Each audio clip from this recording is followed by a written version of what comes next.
pregonero evangélico, le da la más cordial bienvenida.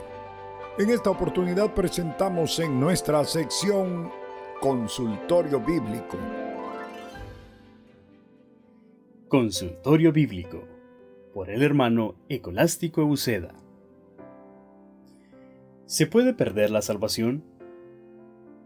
En relación a la seguridad eterna, el creyente no se debe inquietar, ya que la Biblia tiene la respuesta a cualquier interrogante en relación a la seguridad eterna de los genuinamente convertidos. En esta edición abordaremos dos preguntas. Número 1. ¿Qué pasa con nuestra salvación si caemos en pecado? Algunos creyentes creen erróneamente que, al momento de ser salvos, solo fueron perdonados los pecados pasados, por lo cual piensan que, para mantenerse salvos, tienen que estarse esforzando para mantenerse salvos. Debemos saber que esto no es así, sino que nuestra posición es de hijos de Dios, pues el pecador es declarado justo sobre la base de la muerte de Cristo, y no sobre algún mérito humano.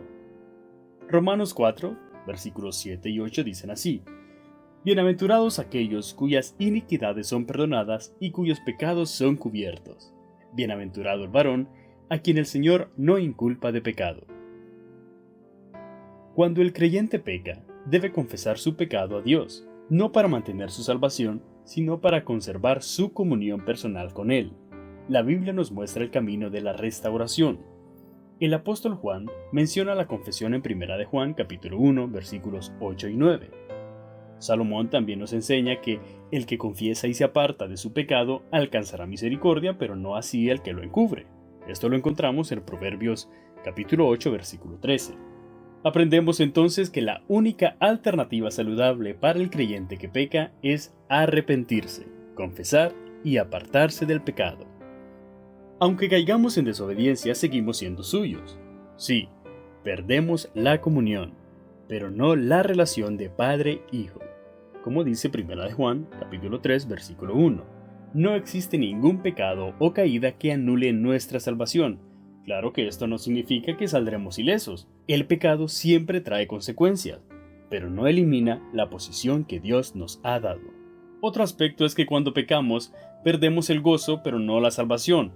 El rey David cometió pecados escandalosos y públicos, pero la Biblia nos dice que lo que él perdió fue el gozo de su salvación, no la salvación. Entendemos esto porque cuando se arrepintió de su pecado, pidió la devolución del gozo de la salvación, y no la salvación misma, porque esa no se le puede quitar a nadie una vez que le ha sido otorgada. Esto lo encontramos en Salmo capítulo 51, versículos 4, 10, 11 y 12. El permanecer salvos, una vez que ya lo somos, no depende de la vida que vivimos, sino de la fidelidad del Señor. Así lo presenta el apóstol Pablo en 2 de Timoteo capítulo 2, versículo 13. Si la salvación dependiera de la vida que vivimos, no sería salvación, sería un salvoconducto. Para entenderlo mejor quizás nos ayudaría ver algunos ejemplos en la Escritura. Primero tenemos a Lot, de quien no existe mucha evidencia escrita de que fuese salvo, pero en el Nuevo Testamento encontramos que era justo, es decir, que había sido justificado por Dios, como dice 2 de Pedro capítulo 2, versículo 7. Esto implica que era un verdadero creyente, aunque no tuvo un testimonio de serlo. Así también el rey David, quien se comportó como si no lo fuera, pero una evidencia de que el Espíritu de Dios estaba en él, era que sufrió consecuencias graves de su pecado.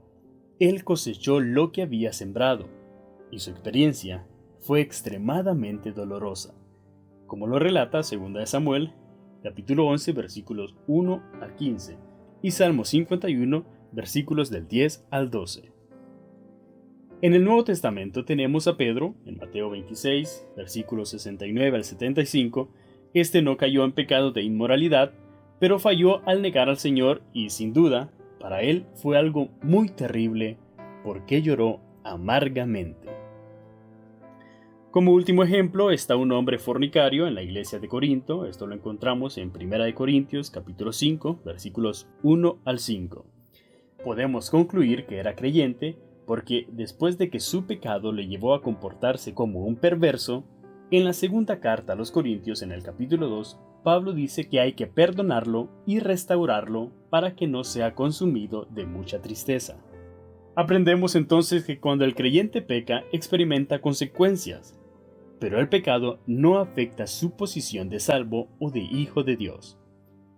Dependiendo de los pecados cometidos, las consecuencias pueden ser muchas y diversas, y entre ellas se pueden mencionar pérdida del gozo de la salvación, como lo dice Salmo 51:12, pérdida del poder de la vida cristiana, como está en Efesios capítulo 6, versículos 10 y 11, pérdida del respeto, aceptación y autoridad de los demás, como lo relata 2 Samuel del capítulo 16, verso 5 al capítulo 17, verso 4.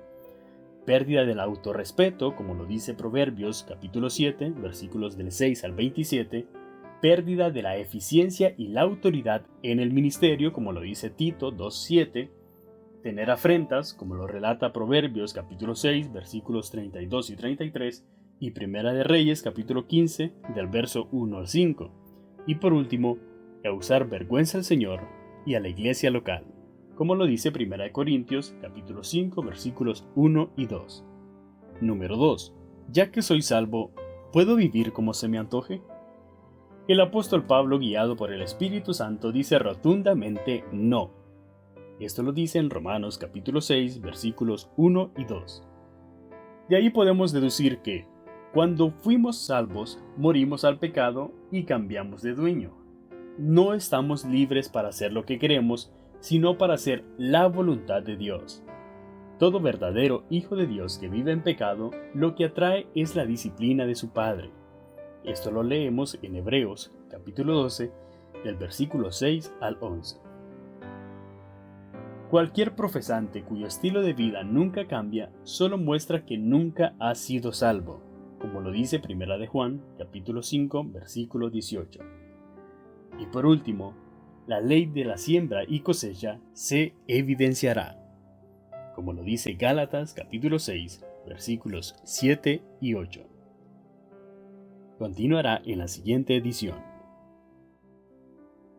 Tomado del Pregonero Evangélico, edición 99, en la voz de su hermano Eliel Zelaya. Hasta la próxima.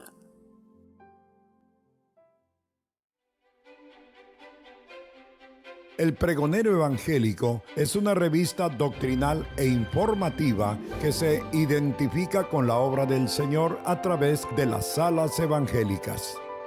Si desea un ejemplar gratuito, visite nuestro sitio web www.pregoneroevangelico.com. Agradecemos sus oraciones por este ministerio. Le saluda a su hermano Jorge Alberto Inestrosa. Que Dios le bendiga.